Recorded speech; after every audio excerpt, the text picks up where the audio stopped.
Two questions. Yes. One, go back to what you just said about memory. Now, it strikes me that a lot of objections to the direct path or to Advaita Vedanta depends on memory. Mm-hmm. Right? So this happened and that shows those things are real. Yeah. For example, there is something outside all of this which we are perceiving and existing independently, but that's only testified to by memory. Mm-hmm. That there's memory is one of the things that are assumed there. Yes. Yes. And so, would you say this? One should concentrate on this deconstruction of memory to make it easier to understand the. You just said it's like the linchpin, which holds a lot of this idea of the independent existence of the world. Like how. No, I was thinking about helping you deconstruct other things that are at the mind level. Yes. Not so much the physical. I wouldn't use memory to help you with the physical part. I mean, it might help. But for example, causality. Yes. Causality is one arising, then another arising, then an arising that says, oh, this caused that. But if you've already realized that memory, the wisdom from the memory investigation, you can't base any argument on the fact that there's a multiplicity of thoughts. You've already realized that. So causality is gone as well. It falls apart. So as reference is gone. Yes. Things like logic and inference and all these other things, things of the mind. Because they. Oh, go ahead. And the story of the universe existing independently, the story of my life, this happened and that happened. All of that falls apart if the testimony of memory is yes, refuted. But in the direct path, the time to start thinking about that is after you've had a belly full of the other investigations.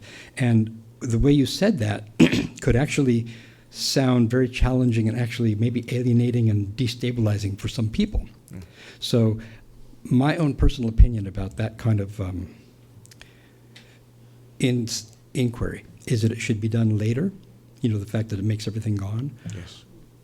And that I think, from the people I've seen go through this, I think that it works better if they have more of a preparation. For example, in the Chinmaya mission, they used to talk about the same issue, and they say, well, this is where Bhakti Yoga comes in. This is where Ishvara comes in. If you feel like you're destabilized by the physical world disappearing, then remember that Ishvara wants you. Our teacher recommended that we take up the worship of Durga, because she's a destroyer. She destroys the ignorance that prevents us from knowing our true nature. Mm. So she's on our side. She'll help us like that. So if you have a protection, someone in your corner like that, then you won't feel as possibly destabilized. I say that because I've known people who've had, for example, I had one student who said he was afraid of getting into solipsism, and he said, I was abandoned by my parents. I was neglected, not abandoned, but neglected by my parents, and I'm a very needy type. And I wouldn't want to live in a world where only I exist, where I'd lose my family. So that's a point where a person would do well to go back to the qualifications. Yes.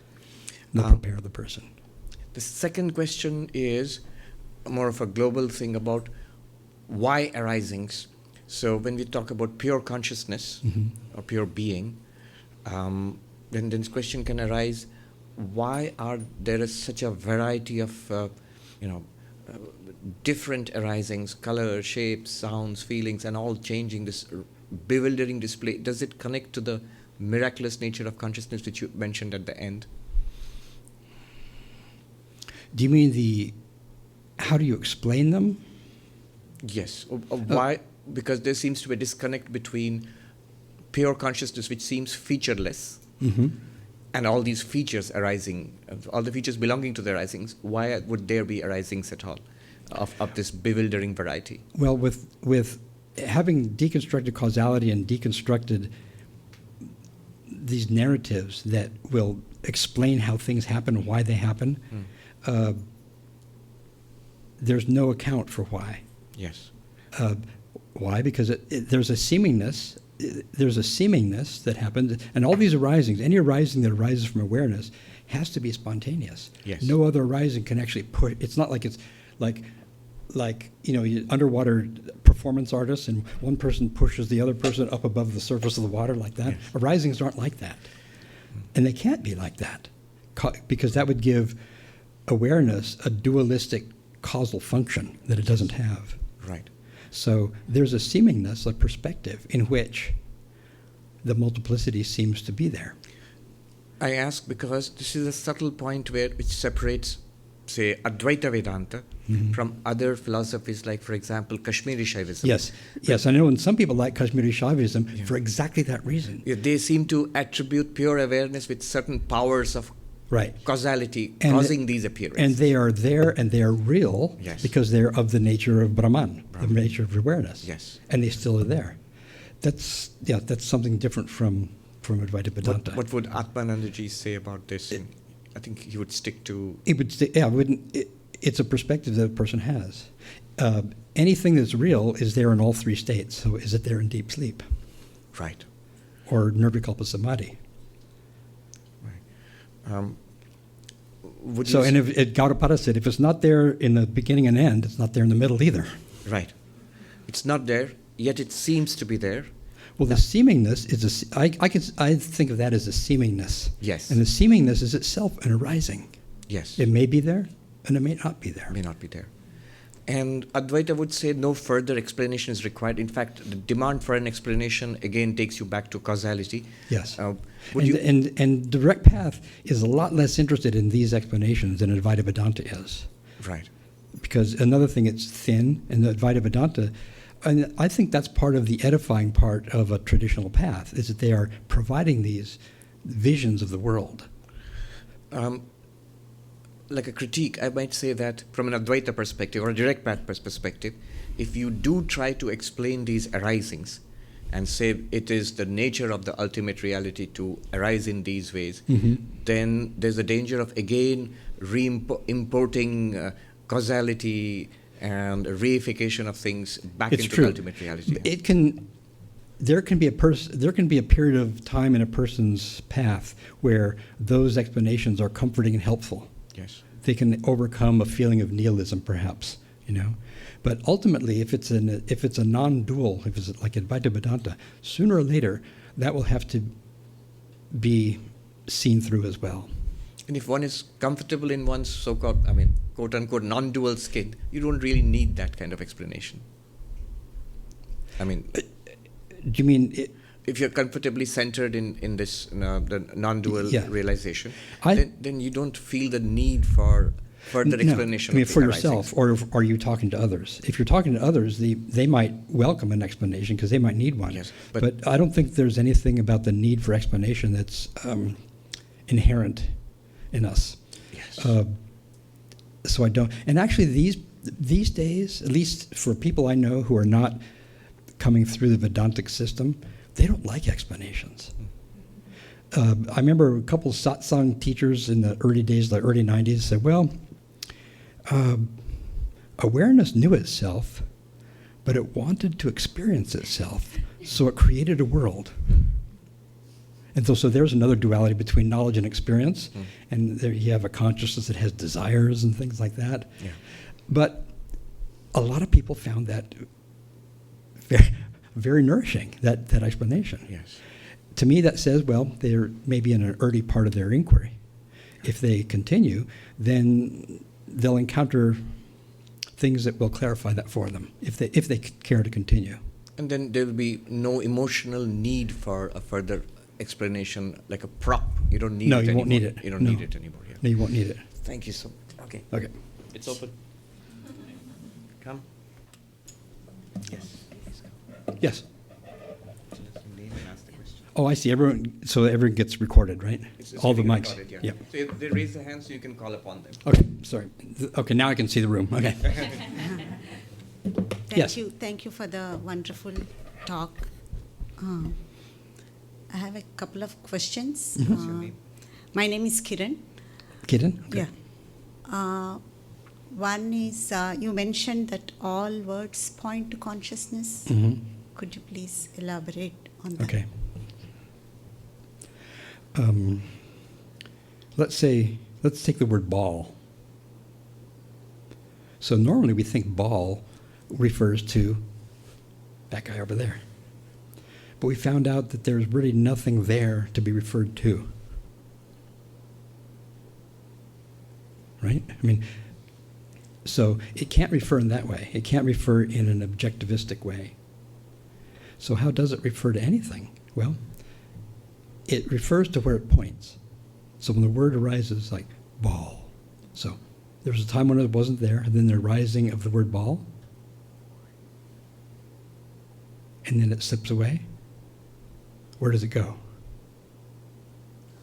Consciousness. So it goes back to consciousness. That's its reference. Okay, got it. And the second question is, awareness and knowledge, are they Same. same? In the direct path. Okay.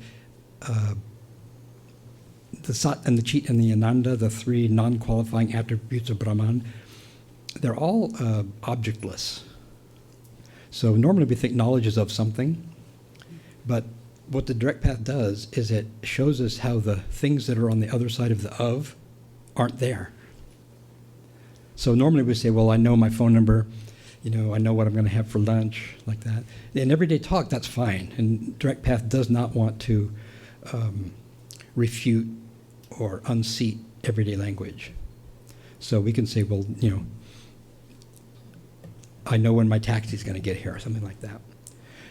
But ultimately, knowledge cannot have an object, because we've been looking into all these objects and they're just not there. So knowledge with no object is consciousness. It's the same thing. Thank you. One more. Yes. Could you draw out some of the immediate benefits of this direct path insight? For example, what happens to physical pain? Mm-hmm. What happens to grief in memory, grief, loss of a beloved? What happens to anxiety? Mm-hmm. Yeah, let's take these three biggies. All down, Yeah. all diminished.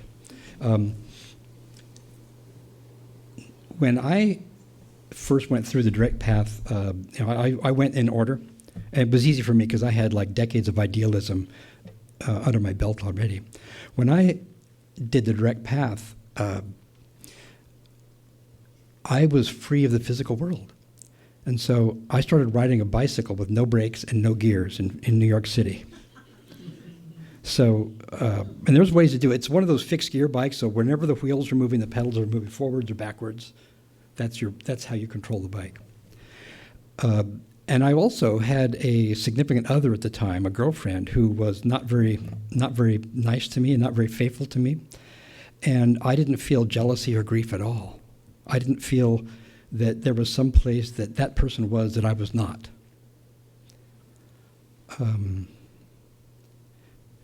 There are stories about, you shed a tear when a loved one dies. That's possible. But it's not that there's no seemingly existent Greg entity for whom these things matter, or for whom who has a stake in things. That's gone.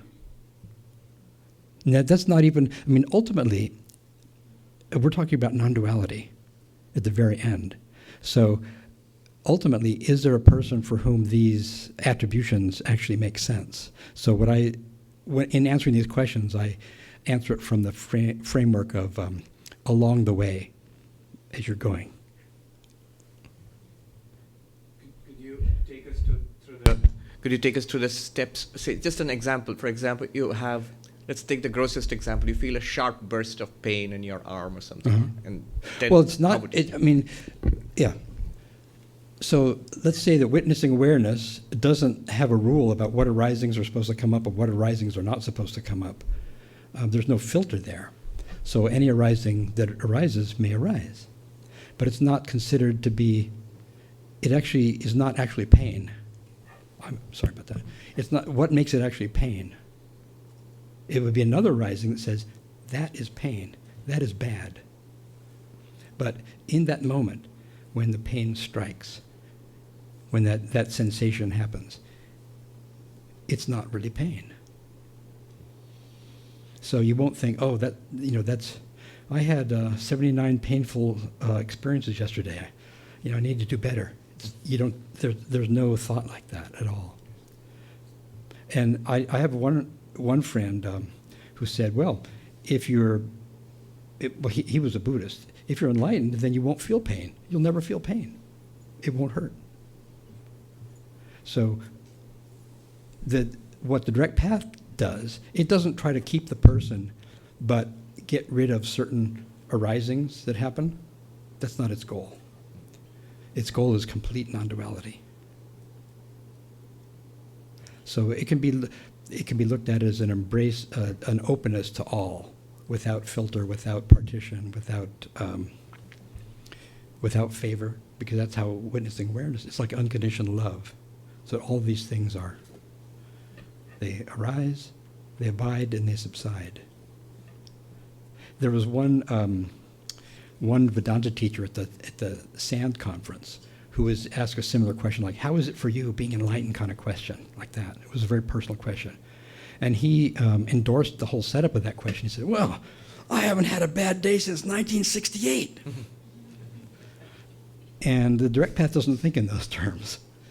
I heard this story about Atmananda. He wanted, there was some kind of a store or something. He wanted the sage discount.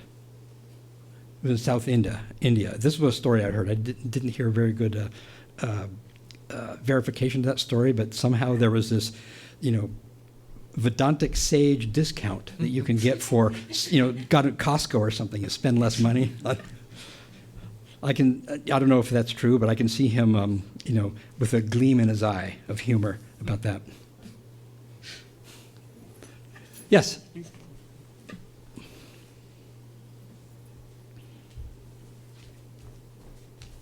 Hello. Hello. I'd like to check my understanding by way of an example, if Okay. that's okay. Oh, yes, my name is Jane. Jane. So let's say if we're enveloped by nature and for a moment our mind is arrested by the beauty and power of it. Mm-hmm. After a moment, when our mind comes back on and we're reflecting on it,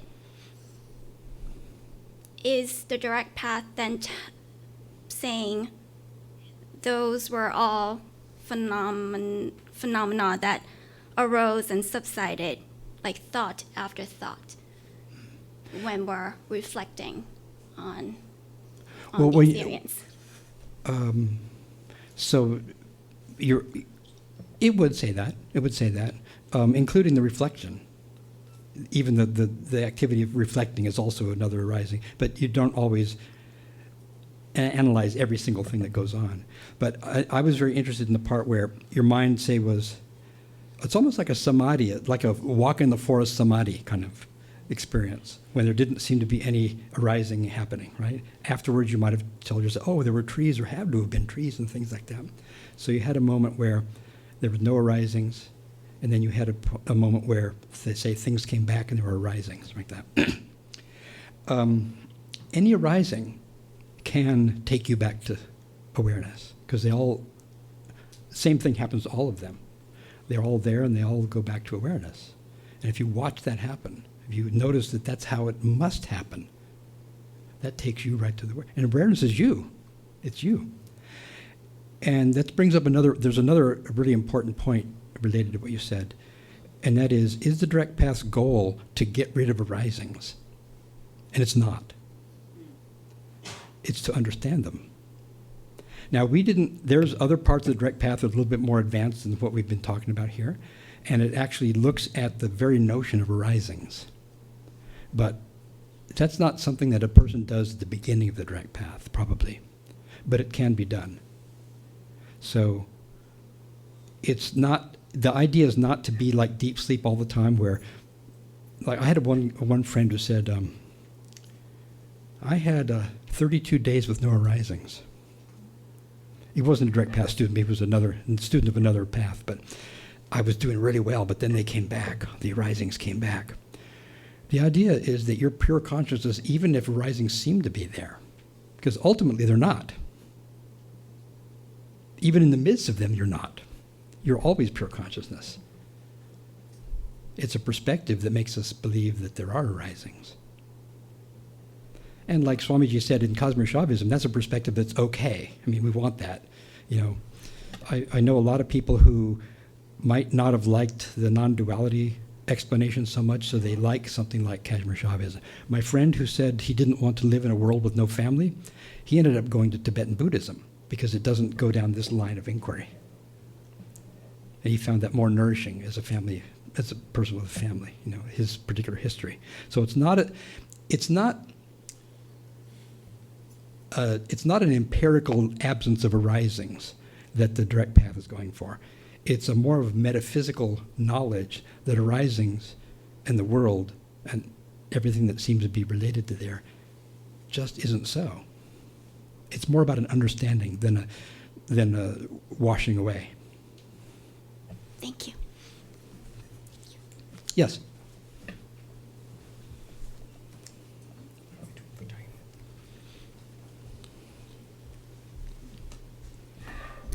Hi. Hello. Thank you. I'm Priya. Priya? I was just curious if some are more suited or naturally inclined to the direct path versus the traditional path. And secondly, if someone Can you is, say that again? if More inclined? If some are more suited or naturally inclined to follow a direct path versus a traditional path. And secondly, if someone's been following a traditional path, then is it more of a radical shift to the direct path or the more hybrid approach to shift to the direct path? Okay. First, I think a person who, it depends on how old you are. If a lot of traditional Vedanta requires a lot of Sanskrit, perhaps. I've heard people say, I was a member of these Advaita Vedanta internet groups a long time ago, and they said there is no such thing as self-knowledge without Sanskrit, like that. Anybody who does not know Sanskrit can never achieve self-knowledge. Okay, so most Vedanta paths I've ever experienced are not like that. But some people don't like what they consider to be a metaphysical, like a heavy load of Ishvara or karma, like that. They don't like everything I mentioned before about the traditional, like what's included in the traditional edifying part of a path. They may think that they don't want anything like that. So if they don't want something like that teaches a wide variety of things. I remember at the Arsha Vidya Gurukulam, they would teach astronomy, they would do Vedic cooking, like this, like Vedic mathematics and things like that. And it was all considered part of one's formation. A person might not want all that, depends on what the traditional Vedanta includes. So, your second part of your question is, what if a person has that in their background and they encounter the direct path and they're kind of interested in it? I know some people like that. And I have a friend who tried to come up with as many scriptures as he could to sort of warrant or justify to his Vedantic friends the direct path and how it's in tune with the scriptures and in tune with what Shankaracharya says and things like that. But not everyone goes in that deeply into both of them at the same time. So they might do that. Some people say, well, I've had enough of the traditional upbringing and the traditional edification. Let me look into this direct seeing. In fact, I was something like that myself, because I had years and years of the Vedanta classes, but they weren't really describing the more abstract things that I was interested in the way that really met my needs. It wasn't really answering my deepest questions. But when I opened up Atmadarshan, Amanivriti, boom, there it was. For example, I had one place where I'd taken classes where the route to self-knowledge is to go through Nirvikalpa Samadhi. And you achieve Nirvikalpa Samadhi, and sometimes we say, well, it ends and you say, where's my cup of water? Like that. But if you do it right, you go into Nirvikalpa Samadhi, and then that merges, it transmogrifies into self-knowledge. I didn't like that explanation too much. It didn't make very much sense to me, because I'm doing it in deep sleep. same lack of arisings.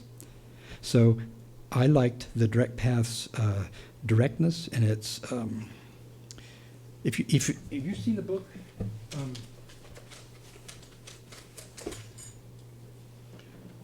These are little short sentences, very short. It's very direct, very minimalistic.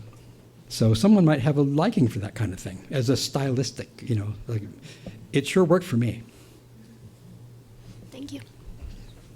Yes. Hello and namaste to you, Greg. Thank you for the talk. Uh-huh. My name is Sangeeta, Sangeeta, and I serve as the Hindu Dharma ambassador with HAF. And I was with the Hindu what? I serve as a Hindu Dharma ambassador with the HAF, and there are two issues that we grapple with, namely with cultural appropriation and encouraging decoloniality in philosophy and everything. So, background being that for my question, I'm referring to the part of your talk where you mentioned that there were people who wanted to learn the philosophy, but when they were asked to accept Buddhism, they didn't quite like it, and I'm in agreement with that.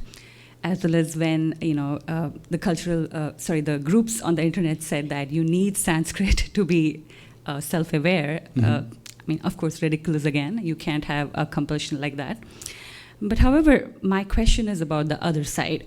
So when we are practicing a philosophy or when we are teaching it, how do we also ensure that we are being respectful to its origins, to its roots, and therefore give acknowledgement to what has brought us up until this point?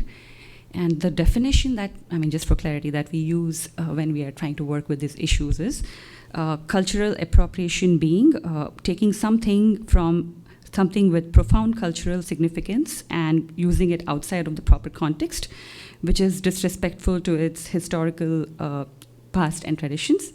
And what we are hoping to do is understand that cultural appropriation resulted often due to colonization, wherein the settler culture required people from other cultures to assimilate into colonial life or vocabulary. So cultural appropriation is understood to impact cultures that have already suffered tremendously and suffered loss at the hands of colonization, such as the indigenous cultures. So this being the context, I would really welcome your thoughts on how do we ensure that while we are dealing with these philosophies and benefiting from them, how do we also respect the origins? By citing our sources and respecting our sources. And also, in my own case, I don't teach in the traditional Vedantic mode.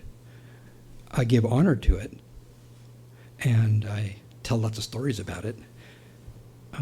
But my own formation, my own background is very, very, very Western, and so a lot of my examples are Western.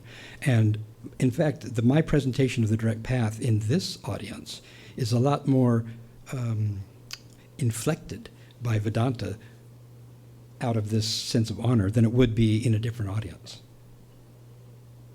So if it were a different audience, I would not say that I'm a Vedantic graduate or anything like that. I could actually put it in terms of Western philosophy. There's lots of other source pieces of wisdom that can be gathered, in addition to Sri Atmananda himself, too. So I'm very sensitive to that point. I think it's a very good point. I've heard in the politically fractious years, the last decade or so, I've even heard that Westerners should not even study Vedanta, or they shouldn't even study yoga. So that's another extreme on the other side. Agreed. So I'm somewhere in the middle there. And in academia, which is also part of my background, I see you. It's also, one honors one's sources as well. So I always try to do that, and I'm very sensitive to that issue. Thank you. Yeah. Yes. Come. We'll conclude with this one. Thank you for your talk. My pleasure.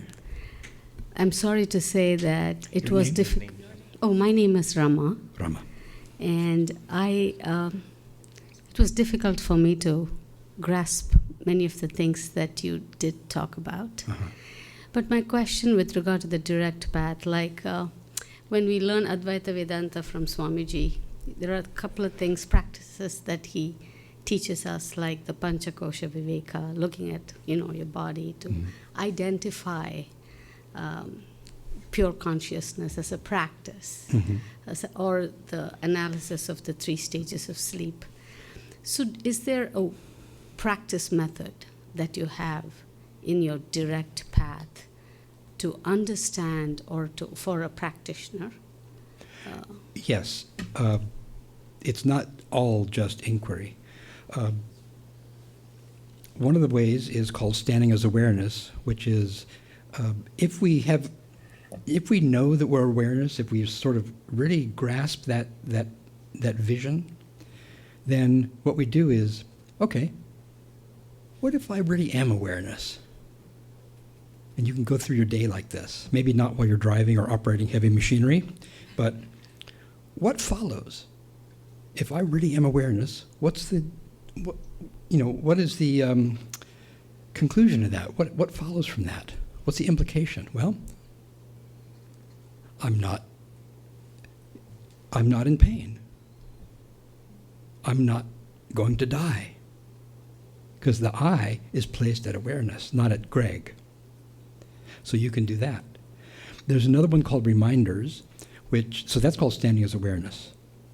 And I have books on this, I've written about all these things too. Another one is called reminders.